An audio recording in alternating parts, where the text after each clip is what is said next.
Hello students, welcome to our YouTube channel your BSc guide. आज के इस video में हम बीएससी फर्स्ट सेमेस्टर केमिस्ट्री के यूनिट 2 को डिटेल में पढ़ रहे थे, जिसका नाम है simple bonding theories of molecule. उसका आज क्लास नंबर 13 है, जिसमें हम लोग मॉलिक्यूलर ऑर्बिटल थ्योरी को बहुत ही डिटेल में पढ़ने वाले, इसके पोस्टुलेट्स को पढ़ने वाले हैं। ठीक, तो आज की वीडियो एग्जाम के पॉइंट ऑफ व्यू से बहुत ही ज़्यादा इम्पॉर्टेंट होने वाली है। जो मॉलिक्यूलर ऑर्बिटल थ्योरी है, ये एग्ज़ाम में बहुत बार पूछी गई है। किस किस तरीके से पूछी गई है? डिस्कस मॉलिक्यूलर ऑर्बिटल थ्योरी पूछ ले सकता है, right short note on molecular orbital theory पूछ सकता है, what is molecular orbital theory, और कुछ इसके एनर्जी लेवल डायग्राम है जो कि एग्ज़ाम के पॉइंट ऑफ व्यू से मोस्ट इम्पॉर्टेंट है। तो सबसे पहले आज की वीडियो में हम मॉलिक्यूलर ऑर्बिटल थ्योरी होती क्या है इसको समझेंगे और इसके पोस्टुलेट को भी समझेंगे। फिर टाइम बचा तो मैं आप लोगों को और भी क्वेश्चंस कराऊंगी। ठीक, अगर इसके पहले की और क्लासेस नहीं देखे हैं आप लोग तो बीएससी फर्स्ट सेमेस्टर केमिस्ट्री की प्लेलिस्ट बनी हुई है, आप प्लेलिस्ट वाले सेक्शन पे जाएंगे तो आपको मिल जाएगी। फिर भी अगर आपसे कोई भी वीडियो मिस हो जाती है तो स्टार्टिंग से लेक्चर देखिएगा। अगर कोई भी वीडियो नहीं मिलती है आप लोगों को तो आप कमेंट करके बताइएगा, मैं आप लोगों को उस वीडियो का लिंक प्रोवाइड कर दूंगी, आप लोग देख लीजिएगा। ठीक, मैं सारे यूनिट को डिटेल में पढ़ा रही हूँ, समझा रही हूँ। फिर मैं आप लोगों को मोस्ट इंपॉर्टेंट क्वेश्चन वाली सीरीज़ भी स्टार्ट जल्दी कर दूंगी। पिछले ईयर मैंने कराई हुई है, अगर आप देखना चाहें तो पिछले साल वाली भी देख सकते हैं, वो भी आप लोगों के लिए उतनी ही यूज़फुल है। नहीं तो टॉप 10 मोस्ट इंपॉर्टेंट क्वेश्चन मैं आप लोगों को इस ईयर बता दूंगी, इस सेमेस्टर बता दूंगी, ताकि आप लोग इतना पढ़ के एग्जाम में अच्छा स्कोर करें। अब ये मॉलिक्यूलर ऑर्बिटल थ्योरी, जिसे हम एमओटी से डिनोट करते हैं, सबसे पहले ये थ्योरी लाया कौन था? फ्रेडरिच हंट और रॉबर्ट एस मुलिकन, दो ऐसे साइंटिस्ट थे जिन्होंने ये थ्योरी के बारे में बताया था। तो सबसे पहले यही पॉइंट लिख लेते हैं। सबसे पहले पॉइंट लिखेंगे, this theory was given by, this theory was given by या proposed by, was given by Friedrich Hund and Robert S. Mulligan. ये दो ऐसे साइंटिस्ट थे जिन्होंने मॉलिक्यूलर ऑर्बिटल थ्योरी को दिया था। अब इसके जो इम्पॉर्टेंट चीज़ है वो है इसका पोस्टुलेट, जो कि एग्जाम के पॉइंट ऑफ व्यू से मोस्ट इम्पॉर्टेंट है। तो हेडिंग डालेंगे पोस्टुलेट्स। ठीक, तो इसका पहला पोस्टुलेट कहता है, पहले आप लोग लिख लीजिए फिर मैं आप लोगों को समझाती हूँ। ठीक, पहला पोस्टुलेट कहता है, जो एटॉमिक ऑर्बिटल्स मैंने आप लोगों को लेक्चर नंबर 1 में बताया था उसी की सबसे ज़्यादा बात होने वाली है। तो atomic orbitals of 2 atoms after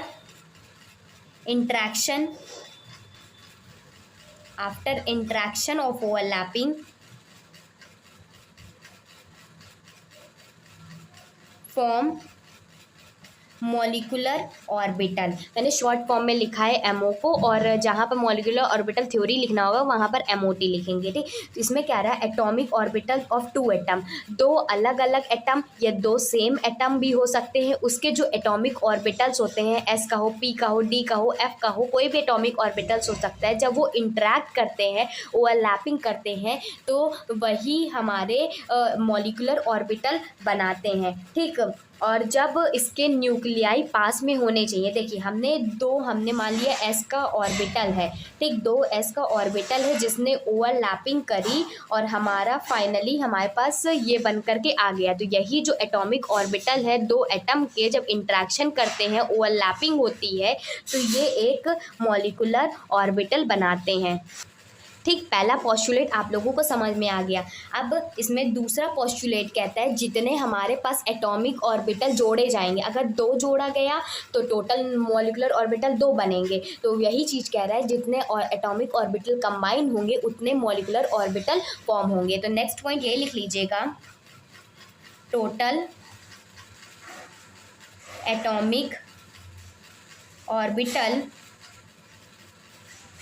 combining is equal to the total molecular orbital form, जितने एटॉमिक ऑर्बिटल को मिलाया जाएगा उतना हमारा मॉलिकुलर ऑर्बिटल बन करके आएगा। एक बार अच्छे से और समझ लीजिए, जो कि मॉलिकुलर ऑर्बिटल थ्योरी एग्जाम के पॉइंट ऑफ व्यू से मोस्ट इंपॉर्टेंट है। मैं नहीं चाहती कोई आपका किसी भी चीज़ से रह जाए। सबसे पहले आप हेडिंग डालेंगे मॉलिकुलर ऑर्बिटल थ्योरी। अगर आप नोट्स नहीं बना रहे तो बहुत बड़ी गलती कर रहे हैं, अभी भी टाइम है आपके पास। वीडियो को पॉज करिए और स्टार्टिंग से देखते हुए चलिए, वीडियो को पॉज करके नोट डाउन करते हुए चलिए। सबसे अच्छा पढ़ने का यही तरीका होता है कि आप उसी टाइम पे क्लास अटेंड करिए, वही को पहले समझिए, फिर उसके बाद नोट डाउन कीजिए। क्लासेस, रेगुलर क्लासेस में क्या होता है, जैसे कि आप स्कूल जाते होंगे, मतलब स्कूल में ऐसा होता था कि सबसे पहले टीचर आपको पढ़ाता था, उसको आप पहले ध्यान से सुनते थे, समझते थे, फिर उसके बाद नोट डाउन करने का टाइम देता था। तो वैसे ऑनलाइन क्लास में भी ऐसा ही होता है, ठीक। तो सबसे पहले आप मॉलिकुलर ऑर्बिटल थ्योरी डालेंगे, एमओटी जिसे डिनोट करते हैं। सबसे पहले ये थ्योरी फ्रेडरिच हंड और रॉबर्ट एस मोलिकन ने दी थी। इसका पहला पोस्टुलेट है कि एटॉमिक ऑर्बिटल, दो एटम के जब इंटरेक्शन करते हैं तो ओवरलैपिंग बनाते हैं, तो वो ओवरलैपिंग से मॉलिकुलर ऑर्बिटल बनता है। जितनी ज़्यादा हमारे पास एटॉमिक ऑर्बिटल मिलेंगे उतना हमारे पास टोटल मॉलिकुलर ऑर्बिटल बनेगा, ठीक। अब नेक्स्ट पोस्टुलेट देखते हैं इसका। नेक्स्ट पोस्टुलेट पढ़ने से पहले मैं आप लोगों को कुछ चीज़ें बता देती हूँ, यहाँ पर देख लीजिए। सबसे पहले आप लोगों को क्लास की टाइमिंग पता होनी चाहिए। 6 PM पे और 8 PM पे मैंने आप लोगों को 2 टाइमिंग दी है। या तो 6 PM पे वीडियो आएगी, शाम को 6 बजे आएगी, या रात को 8 बजे आएगी। अगर आप नए हैं तो चैनल को सब्सक्राइब करके ज़रूर रखिएगा, और अगर आपने चैनल को सब्सक्राइब किया है तो नोटिफिकेशन बेल होती है, कुछ इस टाइप की होती है, ठीक, बन नहीं रही अभी, लेकिन नोटिफिकेशन बेल होती है, उस पर ऑल पे सबसे जब क्लिक करेंगे ना तो ऊपर ऑल पे आएगा, तो उसको सेलेक्ट कर लीजिएगा। इससे क्या होगा ना कि जैसे कि मेरी न्यू वीडियो आती है तो आधे घंटे पहले ही आपको नोटिफिकेशन मिल जाएगा। आप लोग फुर्सत से टाइम निकाल करके, और जब नोटिफिकेशन आ जाएगा तब आप लोग उसी टाइम पे देख लिया करिए, बना लिया करिए नोट्स प्रॉपर्ली, क्योंकि अगर आप उसी टाइम पे क्लास अटेंड करते हैं, सारे लेक्चर्स को अटेंड करते हैं, तो एग्ज़ाम के टाइम पे आप लोगों को बहुत आसानी होने वाली है। एक चीज़ और मैं बता देती हूँ, बहुत सारे बच्चे ना वीडियो को स्किप करके देखते हैं, तो बीच बीच में क्या होता है कि इंपॉर्टेंट इन्फॉर्मेशन, जैसे मैं आप लोगों को ये सारी चीज़ें बता रही हूँ तो क्यों बता रही हूँ, तो अगर आप स्किप करके देखेंगे तो 10 मिनट 20 मिनट स्किप हो जाएगा, 10 सेकंड 20 सेकंड का, तो उसमें वो सारी बातें आप लोगों की मिस हो जाएगी जो मैं आप लोगों को बताती हूँ। जैसे कि मैंने आप लोगों को बताया हुआ है कि एग्जाम टिप्स और ट्रिक्स की प्लेलिस्ट बनी हुई है। कितने कितने बच्चों ने ये बातें सुनी हुई है, जल्दी कमेंट करके बताइए, ठीक। एग्जाम टिप्स और ट्रिक्स की प्लेलिस्ट बनी हुई, अब उसमें अंदर क्या क्या है मैंने बताया है, जैसे कि कॉपी कैसे लिखना है, टाइम मैनेज कैसे करना है। फर्स्ट सेमेस्टर वाले बच्चों को ना बहुत ज़्यादा डाउट रहता है कैसे पेपर देना है, कैसे आप किसी भी तरह का डाउट, किसी भी मतलब कॉलेज से रिलेटेड हो, चाहे स्टडी से रिलेटेड हो, पेपर पैटर्न से रिलेटेड हो, किसी भी तरह का डाउट पूछ सकते हैं, लेकिन वो स्टडी से रिलेटेड होना चाहिए, जेन्युइन डाउट होना चाहिए, ये नहीं कि कुछ और पूछ रहे हैं, ठीक। तब मैं आप लोगों के सारे मैसेज का पढ़ती हूँ, रिप्लाई देती हूँ। कोई भी ऐसा बच्चा नहीं होगा जिसका मैंने रिप्लाई नहीं दिया हो, सारे बच्चों का मैं रिप्लाई देती हूँ और तुरंत का तुरंत ही रिप्लाई देती हूँ, ठीक। तो आप लोग समझिए कि मैं आप लोगों के लिए कितनी मेहनत कर रही हूँ। तो वीडियो को स्किप बिल्कुल भी नहीं करना है। और हाँ, नोट्स नहीं बना रहे हैं तो बहुत ज़्यादा गलती कर रहे हैं, नोट्स प्रॉपर्ली बनाते हुए चलिएगा। Notes is compulsory. अगर आप नोट्स बना रहे हैं, मेरे चैनल पे आप लोगों को फिजिक्स, केमिस्ट्री, मैथमेटिक्स, इंग्लिश और कंप्यूटर साइंस के भी लेक्चर मिल जाएंगे अगर आप फर्स्ट ईयर में हैं तो। अगर आपके बड़े भाई बहन है वो भी बीएससी कर रहे हैं तो उनके लिए भी मैंने फिजिक्स, केमिस्ट्री, मैथमेटिक्स के थर्ड सेमेस्टर, सेकंड सेमेस्टर तो मैंने पूरा पढ़ा के रखा हुआ है, ठीक। उसमें तो कोई भी बच्चा फेल नहीं हो सकता। इसमें मैं बता रही हूँ, अगर आप सेकंड सेमेस्टर में कभी भी आएंगे ना, मतलब ये फर्स्ट सेमेस्टर कंप्लीट करने के बाद सेकंड सेमेस्टर में आएंगे तो पूरा का पूरा कोर्स कराया हुआ है न्यू एजुकेशन पॉलिसी के अकॉर्डिंग ही है। और जितने बच्चों ने एग्ज़ाम दिए सारे बच्चों का कमेंट तक आया हुआ है कि आपने बहुत अच्छे से पढ़ाया हुआ है, साथ ही साथ जो मैंने पढ़ाया वो एग्ज़ाम में भी आया हुआ है, ठीक। तो ये सारी बात हो गई। फिर उसके बाद अब तीसरा पोस्टुलेट देखते हैं। तो आप ज़्यादा से ज़्यादा वीडियो शेयर भी किया करिए, अपने ग्रुप में शेयर कीजिए, अपने फ्रेंड्स लोग के पास शेयर कीजिए, ताकि उन बच्चों तक भी अच्छी से अच्छी गाइडेंस मिल जाए। मैं आप लोगों को स्टार्टिंग से लेकर के एंड तक पूरा गाइड करने वाली हूँ, ठीक। अब इसका थर्ड पोस्टुलेट देखते हैं। थर्ड पोस्टुलेट है कि डिफरेंस इन, आप लोग ने एनर्जी लेवल तो पढ़ा होगा कि जैसे कि ऊपर से नीचे जाने पे एनर्जी लेवल कम होता रहता है, मतलब ऊपर ज़्यादा रहता है फिर नीचे नीचे आते आते कम होता रहता है। तो अगर जितना ज़्यादा एनर्जी लेवल का डिफरेंस होगा तो लिखेंगे difference in energy level of overlapping atomic orbitals shows ionic nature of bond. इसमें क्या कह रहा है, जितना ज़्यादा एनर्जी का लेवल होगा, मतलब अगर हम यहाँ से देखा जाए तो एनर्जी ऊपर ज़्यादा है और नीचे कम है, तो जितनी ज़्यादा डिफरेंस होगा, मान लेते हैं यहाँ पर कोई एटम रखा हो और यहाँ पर कोई एटम रखा हो, तो इन दोनों के बीच में बहुत ही ज़्यादा एनर्जी का डिफरेंस है। तो ऐसे में क्या होगा कि ये हमें बताता है कि क्या वो बॉन्ड जो बनेगा आयनिक नेचर का बनेगा कि नहीं बनेगा। ये हमारा मॉलिक्यूलर ऑर्बिटल थ्योरी का थर्ड पोस्टुलेट है। अब इसका फोर्थ पोस्टुलेट देखते हैं। नेक्स्ट पोस्टुलेट यहाँ पर डालते हैं फोर्थ वाला। ये काफ़ी ज़्यादा इम्पॉर्टेंट है कि जो मॉलिक्यूलर ऑर्बिटल थ्योरी है, मॉलिक्यूलर ऑर्बिटल जो मॉलिक्यूलर ऑर्बिटल्स को हम लोग कुछ ग्रीक लेटर से डिनोट करते हैं। Are denoted by Greek letters. जैसे कि ये क्या होता है, ये सिग्मा होता है, और इसको क्या कहते हैं, इसको पाई कहते हैं, और इसको क्या कहते हैं, इसको डेल्टा कहते हैं। तो कुछ इस तरीके से हम लोग मॉलिक्यूलर ऑर्बिटल्स को डिनोट करते हैं। जैसे कि हम लोग क्या करते हैं, एस ऑर्बिटल के लिए एस यूज़ करते हैं, फिर पी, फिर डी, एफ, एटॉमिक ऑर्बिटल्स के लिए एस पी डी एफ का यूज़ करते हैं ना। लेकिन मॉलिक्यूलर ऑर्बिटल में हम लोग सिग्मा, पाई और डेल्टा का यूज़ करते हैं। चौथा पोस्टुलेट हो गया। पांचवा पोस्टुलेट देख लीजिए। Similar to atomic orbital can have maximum 2 electron with positive half and negative half spin। इसमें क्या कह रहा है कि जैसे हम लोग एटॉमिक ऑर्बिटल्स में इलेक्ट्रॉन की फिलिंग करते थे, तो एक का पॉजिटिव में मतलब एक सीधा रहता था और एक स्पिन उल्टा रहता था। तो जो सीधा रहता था उसको पॉजिटिव हाफ स्पिन कहते हैं, और जो उल्टा रहता है उसको नेगेटिव स्पिन कहते हैं, नेगेटिव हाफ स्पिन कहते हैं। तो ये इसका पांचवा पोस्टुलेट हो गया। छठा पोस्टुलेट देखते हैं। पेयरिंग ऑफ इलेक्ट्रॉन, मतलब इलेक्ट्रॉन की पेयरिंग किस में, मॉलिक्यूलर ऑर्बिटल में, of same energy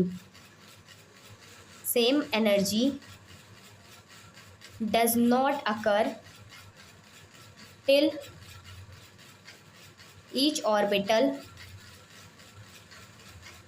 have 1 electron. इसमें कह रहा है pairing of electron in molecular orbital of same energy does not occur. अगर कह रहा है किसी भी मॉलिक्यूलर ऑर्बिटल है जिसकी एनर्जी सेम है, तो उसकी जो पेयरिंग होगी वो पॉसिबल है ही नहीं, क्योंकि हर एक ऑर्बिटल के पास एक इलेक्ट्रॉन होगा और वो जल्दी से जल्दी पेयर नहीं करना चाहेगा। तो ये इसका पोस्टुलेट हो गया। होप आपको अच्छे से समझ में आ गया होगा। एक बार मैं आप लोगों को फिर सम कर देती हूँ। आज की वीडियो में हमने मॉलिक्यूलर ऑर्बिटल थ्योरी पढ़ा, जो कि फ्रेडरिच हुंड और रॉबर्ट एस मोलिकन ने बताया था। इसका पहला पोस्टुलेट करता है कि अगर हम दो एटम के एटॉमिक ऑर्बिटल्स को लेते हैं तो उनका इंट्रैक्शन कराते हैं, ओवरलैपिंग कराते हैं, तो हमें उतने ही मॉलिक्यूलर ऑर्बिटल मिलेंगे। ठीक, तो और मतलब मॉलिक्यूलर ऑर्बिटल मिलेंगे। और सेकेंड पोस्टुलेट में कहता है जितना हम एटॉमिक ऑर्बिटल मिलाएंगे उतने ही हमारा मॉलिक्यूलर ऑर्बिटल मिलेगा। तीसरा पॉइंट कहता है कि अगर ओवरलैपिंग में एनर्जी का डिफरेंस बहुत ही ज़्यादा हो जाता है तो एटॉमिक ऑर्बिटल यही बताता है कि कैसा उसका बॉन्ड का नेचर होगा, आयनिक होगा कि नहीं होगा। फिर चौथा पोस्टुलेट कहता है कि जो मॉलिक्यूलर ऑर्बिटल है उसको कुछ ग्रीक लेटर से डिनोट करते हैं, जैसे सिग्मा हो गया, पाई हो गया, डेल्टा हो गया। ठीक, जैसे कि एटॉमिक ऑर्बिटल्स में हम लोग मैक्सिमम 2 इलेक्ट्रॉन फिल करते थे एक ऑर्बिटल में, वैसे ही मॉलिक्यूलर ऑर्बिटल में भी 2 इलेक्ट्रॉन फिल करते हैं। एक पॉजिटिव स्पिन का होता है, एक नेगेटिव हाफ स्पिन का होता है। ठीक, 6 वाला है, कह रहा है कि अगर मॉलिक्यूलर ऑर्बिटल का सेम एनर्जी लेवल होता है किसी भी एटम का, तो उसकी पेयरिंग हो ही नहीं सकती, क्योंकि हर एक ऑर्बिटल के पास एक इलेक्ट्रॉन होता है। ठीक, आप लोगों को अच्छे से समझ में आ गया होगा। ठीक, अगर आप नए हैं तो चैनल को सब्सक्राइब कर लीजिएगा। नेक्स्ट की वीडियो में मैं आप लोगों को कुछ और भी टॉपिक्स बचे हैं, जैसे कि मॉलिक्यूलर ऑर्बिटल थ्योरी में बॉन्ड ऑर्डर आता है, उसके ऊपर के क्वेश्चंस आते हैं, और HE एक क्वेश्चन आता है He2 पॉजिटिव एग्जिस्ट करता है लेकिन He2 एग्जिस्ट नहीं करता है। ये काफ़ी ज़्यादा इंपॉर्टेंट क्वेश्चन है और ये मॉलिक्यूलर ऑर्बिटल थ्योरी का ही क्वेश्चन है। ठीक, इसको कॉन्फ़िगरेशन से कराऊंगी मैं आप लोगों को नेक्स्ट वीडियो में। फिर मैं आप लोगों को molecular orbital energy level diagram कराऊंगी जो कि एग्ज़ाम के पॉइंट ऑफ व्यू से बहुत ही ज़्यादा इंपॉर्टेंट है। तो ये जो पार्ट रहने वाला है मॉलिक्यूलर ऑर्बिटल थ्योरी का, ये पार्ट 1 है। ठीक, इसके बाद पार्ट 2 और पार्ट 3 आएगा। तीनों पार्ट को आप लोग देखिएगा, तभी आप लोगों का ये मॉलिक्यूलर ऑर्बिटल थ्योरी कंप्लीट हो जाएगा। जो थर्ड वाला पार्ट होगा जिसमें मैं आप लोगों को एनर्जी लेवल डायग्राम के बारे में बताऊंगी, वो कि एग्जाम के पॉइंट ऑफ व्यू से बहुत ही ज़्यादा इंपॉर्टेंट है, क्योंकि आप लोगों से पूछ लिया गया, कह देगा CO और NO का एनर्जी लेवल डायग्राम बताइए मॉलिक्यूलर ऑर्बिटल थ्योरी के। तो आप लोग बताएंगे कैसे बनेगा, उसका मैं आप लोगों को सब कुछ समझाऊंगी। इसका कन्फिग्रेशन भी आता है जिसमें sigma 1s2 sigma star 1s2 molecular orbital theory class 12 में आप लोगों ने अच्छे से पढ़ा होगा। नहीं पढ़ा है तो मैं आप लोगों को इसमें बहुत ही डिटेल में पढ़ाने वाली हूँ। नए हैं तो चैनल को सब्सक्राइब कर लीजिएगा। ऐसे ही मैं आप लोगों को पूरा सेमेस्टर गाइड करने वाली हूँ। बेल आइकन को ऑल पे सेलेक्ट कर लीजिएगा ताकि मेरी हर वीडियो की नोटिफिकेशन आपको मिलती रहे। कोई डाउट होता है तो कमेंट करके ज़रूर पूछा करिए, मैं आप लोगों के सारे कमेंट्स पढ़ती हूँ, रिप्लाई भी करती हूँ। वीडियो सच में अच्छा लगता है तो लाइक कीजिएगा, ज़्यादा से ज़्यादा शेयर कीजिएगा और कमेंट करके ये भी बताइएगा आप लोगों को वीडियो अच्छी लगती है कि नहीं, मैं जो मेहनत कर रही हूँ वो आप लोगों के लिए काम आ रही है कि नहीं, आप लोग बताइएगा ज़रूर। तो अपना ख्याल रखिएगा। Goodbye and stay safe.